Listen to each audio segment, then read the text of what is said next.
it is a new day. I've been talking to some friends that have also worked on this engine with me, and we were trying to remember when we've had timing problems with this before.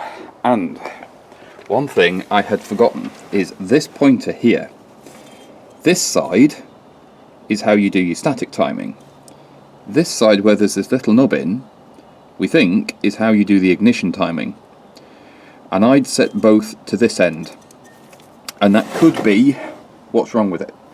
So I've set the pointer to the mark, and then we'll see where the rotor arm is actually pointing, and I bet it's pointing in the wrong place. If it is, we'll take the distributor out, realign, put it back in, and see if that gets the car to run properly. That's definitely the wrong place. This shouldn't be down here, it should be more sort of here. And that's just enough, so that'd be like the plugs being out of order by 1. That could be what's causing my problem. Now I know one of the ways you can solve this is you just move the plugs into a different order, but I don't want to do that. I'd rather do this correctly. So take this out, realign, put it back in, see what happens. I just spotted a new issue in this. These cables must have been pulled tight at some point. They've been rubbing on the shaft here, and they've gone through the insulation, so we've got some exposed wires. That might have been contributing to things, actually. I wonder if that's been my mystery running problem I've had. The trouble is, I couldn't see this because when the cables were in, they just looked like that. They looked fine. So I've just spotted that by accident. Yeah, it doesn't look like it's gone through the copper. It looks like it's just gone through the plastic, so I will wrap that. I might have to get a new unit, which is a bit annoying. I'll do what I can with it for now. The trouble is there's no way to secure it in the case out the way. There's nothing to secure it against, so it's entirely possible that over time that's sort of worked its way down here and has been rubbing on the spindle there, because the wires come in here. If the wires came in at the top up here, it probably wouldn't be as much of an issue. That's annoying. We're now correctly aligned, and I don't have any electrical tape at the minute. I've just got some gaffer tape, so this is temporary. I will replace that with some electrical tape. For now, I just need to be sure that's not what's causing the issue. That might have been causing the weird running issue I've not been able to pin down, if I've not been getting a great connection. Distributor cap back on, and let's see if it actually wants to start. I hope it does.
Okay, yeah, that's running all right now, but that auxiliary belt, well, that was slightly terrifying, but I think we've solved the timing issue. I think it was definitely the location was wrong. The screech is this belt. It needs more tension. Great joy. But it runs. Good. Now I can actually fine-tune this a bit, probably bring the idle down a little bit, and yeah, that's promising. That's very, very promising. One thing I need to fix is we've got all these little spots of oil. The car's been parked all of 3-5 minutes, and yeah, it's because here, that's where the sump plug lives, and there's no crush washer on there. They've finally arrived, the ones I ordered, so I can cure that oil leak, because it's letting quite a lot out, quite a lot more than I'm happy with. The other thing is, I'm not sure, this car's always been quite oily around here, and I've never been able to figure out quite why. We've cleaned it off in the past and there's no oil leak to find, so who knows on that, but I can't fix that one today. But if I fix this sump plug today, then hopefully I can find any other leaks there might be. The fundamental piece that was missing is these things, and they live on your sump washer there, and as you tighten it up they squash down, fill up any of the tiny little gaps, and keep everything oil tight. And because there wasn't one on there, I don't know where it had gone. It's very unlike me not to refit one of those after an oil change. Yeah, that's why we were leaking a bit of oil. So I'm going to leave this draining while I have my lunch, and I'm going to do a very naughty thing and put this oil straight back in the car, because it's only been in the car for about 50 miles. Yes, it looks quite dirty, but the idea was put this in, run it for a bit on this oil, and then put some fresh oil in it again. And yeah, it missed the tub completely when I took the sump plug out, because the wind, basically. As you can see there, it's just blowing it out the way. So yeah, I'm going to have my lunch, let that finish draining, and then we'll put the plug back in, clean everything up, and hopefully we'll stop leaking oil like a Land Rover. Here's a do as I say, not do as I do moment. You're never supposed to put oil back in a car you've taken out of it. I know that full well. But that's what I'm going to do, because this oil that's in the car has had all of 50 miles put on it, and it seems an incredible waste not to put it back in when I'm going to be draining it out in a few hundred miles anyway, to make sure everything's all flushed through with some fresh oil. So I thought I would be very smart and use a coffee paper, but oil's too thick to go through a coffee paper, so that's not going to work. So we will be relying instead on the oil filter that's on the car. Now, this oil is not as dirty as it looks there. Sorry about the banging, it's the wind banging the garden gate. This is all just sort of stuff that's inside the engine because of it being overdue, the oil change. I need to run it a while so this gets properly dirty, and then we'll put fresh oil and a fresh filter on it. So please don't lecture me. I know this is the wrong way of doing it, but it's the way I'm going to do it in this instance. I've got the new crush washer put in, so new one of these jobbies, and hopefully that will cure the leak. Now just the dangerous part of getting these to go in the car. Started refilling it, we're good so far. This makes life a lot easier. Underneath the car,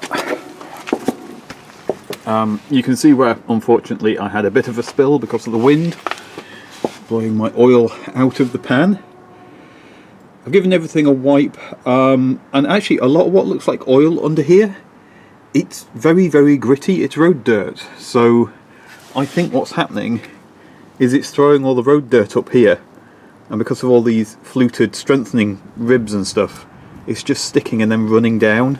Some of it was oil from the sump plug back there, but most of it is just road dirt, so I'm not going to worry about that. It just looks awful.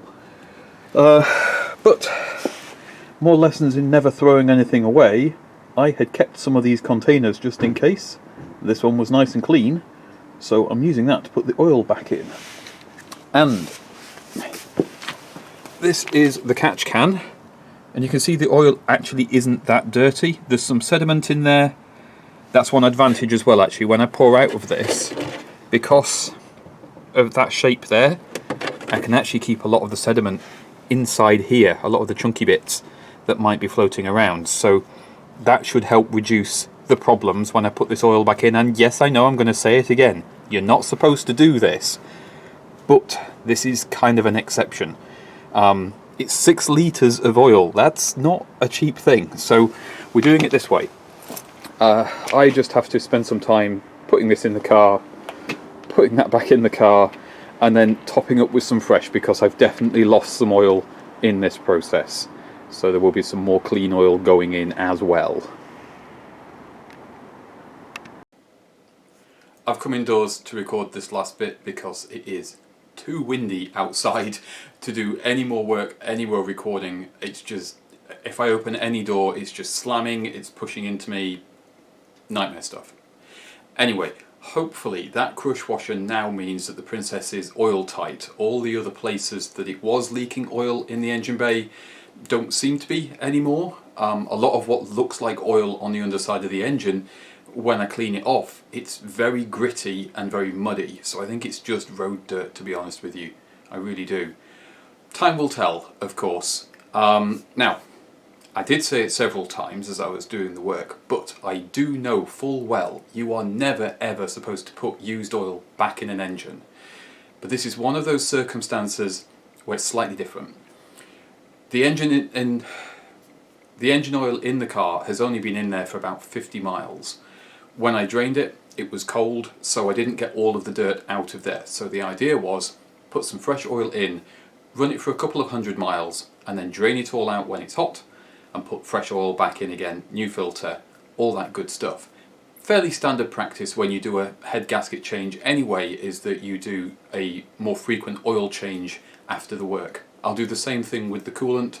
Although the coolant looks quite clean, should be good for a year, I will change it at the same time. It's just good practice. The reason I didn't want to buy completely new oil for this job, well, there's a couple of reasons. The first is the cost. It's 6 litres of 1040, and even if you buy the cheapest 1040, that's a chunk of change. The other issue is time. I need to rely on this car as my only transport, so I kind of need it working. So you do tend to cut corners and do things a little bit differently when that's the case. Obviously, if I'm worrying about the cost of 6 litres of oil, I'm definitely not in a position to buy another car. So I can't do that right now. It's all good, it's all fine. It will help clean everything out of the system. There were no real chunks or anything in there, so I'm happy enough. No, I have no idea what my hair's doing at the moment. It's doing whatever it feels like. I'm just leaving it to it, really, rather than fighting it. Anyway, thank you for watching the video. Be sure to go in the playlist. You'll learn loads more about this car and the other projects that I've got. Don't forget to subscribe on your way out. And of course, if you want to support financially, do look in the description box. There's loads of ways you can do that, and I would really appreciate that, because this is part of what I do for a living. The main part, obviously, is the artwork, as you'll have seen. Anyway, I'm rambling on, aren't I? So I will see you all in the next video. They come out Tuesdays at 3 PM, and some are previews and some are not. And yeah, see you next time.